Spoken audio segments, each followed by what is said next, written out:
Welcome to Cook Serve Delicious 2 and my continuing attempts to do all the Chef for Hire events at all the restaurants and get a medal each time, preferably gold. I think the last time I played this, I played a shift at Burrito Time, then Contrast Coffee Company, then Planet Blue, all of which were the last restaurants added by the Barista update sometime in 2018. And well, I wouldn't say I struggled necessarily, but it was a learning experience because I'm not used to any of the foods at those restaurants. And next time I go through them on the additional shifts, there's even more foods I'm not familiar with. This time around, however, I'm going to Sub Solutions, which apparently has some kind of sandwich or roll, if you prefer, soup and breakfast biscuits, potato salad, fruit and cookies as sides, soda as the drinks, 25% buzz and 6 serving stations. I'm relatively familiar with this restaurant, or these foods, apart from the sandwiches, which they can be a challenge. Normally if there's one type of sandwich at a restaurant, I'm fine. But if I go look for some of the later shifts, right, shift number 3, there's 2 different types of sandwiches which require slightly different key presses. So at that point I will probably have pauses while I think, which is never good in this game. However, as this is the first shift of this restaurant, I will read the information about it. Sandwiches are one of the simplest foods a person can make, but for the people who can't make a sandwich, there's Sub Solutions. Sub Solutions is your go-to place for sandwiches. We've got bread, meat, cheese, vegetables and condiments. What more do you need? Just tell us what you want on your sandwich and our minimum wage high school students will make it. We ask them to watch an instructional video once so you know they know what they're doing. Our cost is low and our quality is legal. Don't be picky, go to Sub Solutions. I like that, our quality is legal. Okay, well, having made me laugh, I will now try Sub Solutions shift number 1. As always, I'd like to have a perfect day and a gold medal. We'll see what happens. Okay, that's the soup prepared. Okay, the only other thing I can prepare are sides.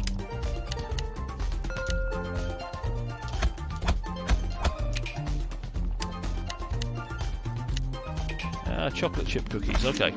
And this is the sandwich. It wants bacon, whatever that is, capicola, provolone, and wheat bread. And that's a sandwich.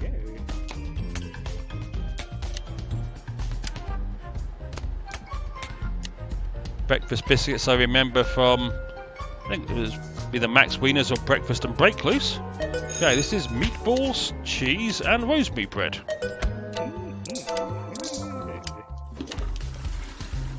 Yeah, it doesn't. These sandwiches I think are probably the easiest of the 2 sets of sandwiches, as long as I remember which key does what. Because it's 4 or 5 or 6 key presses. Oh, okay. Make a liar out of me, why don't you? Cucumber, onions, and wheat bread. Okay. I'm slowly getting used to the keys. Roast beef, lettuce, and wheat bread. Yeah. When they're 3, 4, 5, 6 key presses, it's not so bad. When you get 8 or 9, I have to stop and think. Because it's too easy to go wrong. But apparently the clientele of this restaurant are hardly what you'd call upper class.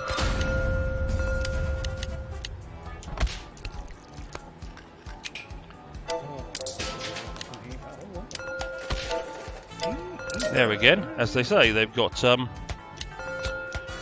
students making sandwiches for you, so you could hardly expect them to be the classiest people you're ever going to meet in this world.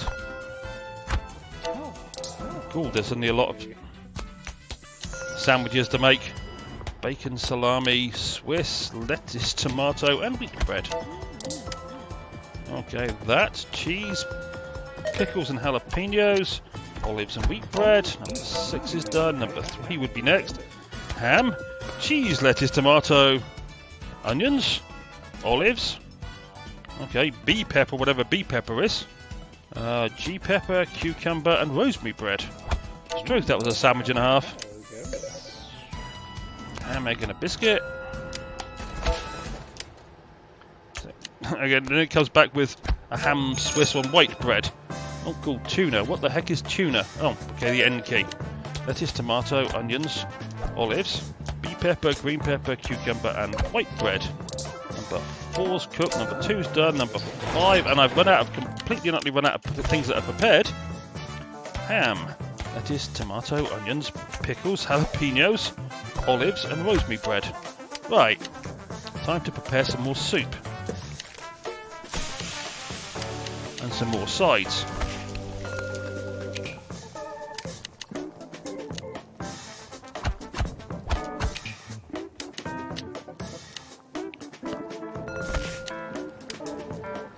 Sausage, cheese, and a biscuit top.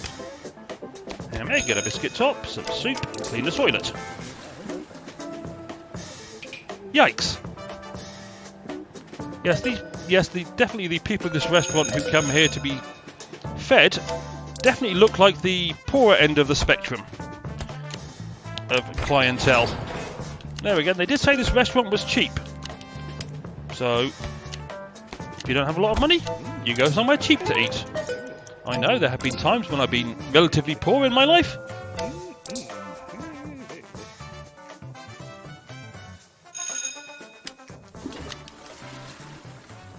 I mean, everything's relative. Where I say relatively poor, it meant a 3-mile walk to the nearest train station because I couldn't afford a taxi or a bus fare to get to and from the train station. But I could still eat I don't know, what did I eat at the time when I was completely out of money? Things like tomato ketchup sandwiches.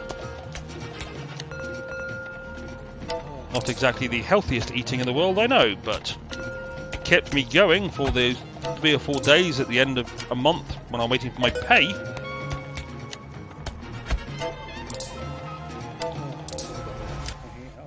Whereas I'm not so poor that I had to worry about having no clothes, etc. I just didn't have any actual money to buy anything at the end of months. Frequently for about a week at the end of a month.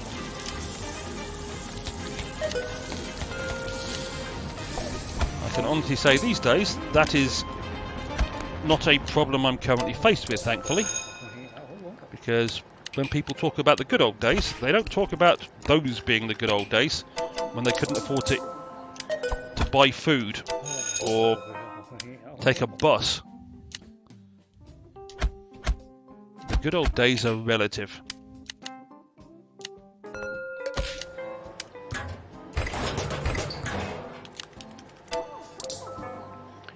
People will hark on about how great the 1950s or 60s were.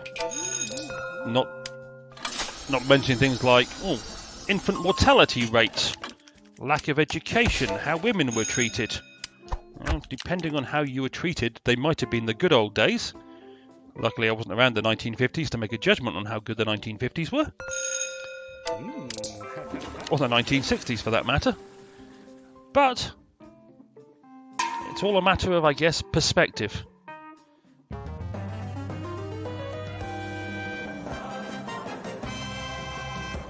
Some people I know claim the 1980s were absolutely brilliant under the leadership of Maggie Thatcher. Others detested the 1980s. Okay, I got my perfect airline gold medal while I'm chuntering on about the good old days, or the non-good old days. That was the first shift at Sub Solutions, and I've got rid of that little plus mark that was after the 9, which I've got one there as well, which I'm going to get rid of next. But let's go read the email. Sofa World, 99% off sale. Don't miss the biggest sale of the century. In light of catching my husband as CEO of Sofa World cheating on me, I'm slashing prices to ensure you get the best deal of your life and he gets nothing from it. Looking for a full dining room set with matching love seat? Get it all for $1. Need a new bed to sleep in after your wife set yours ablaze because you couldn't stand the smell of your mistress in the sheets? Brand new name brand red beds are only 5 cents. Get these deals while they're hot, because clearly nothing lasts forever. Ooh, a woman scorned. Ouch. Yes. Getting caught cheating is not a good thing. And I'm not going to admit whether or not I'm speaking from experience, but really upsetting a woman that badly is dangerous. Just ask John Wayne Bobbitt. Okay, well, with that happy thought, I will end this episode. As always, I hope you enjoyed, and hopefully I will see you down the road for more Chef for Hire events in Cook Serve Delicious 2. Cheerio!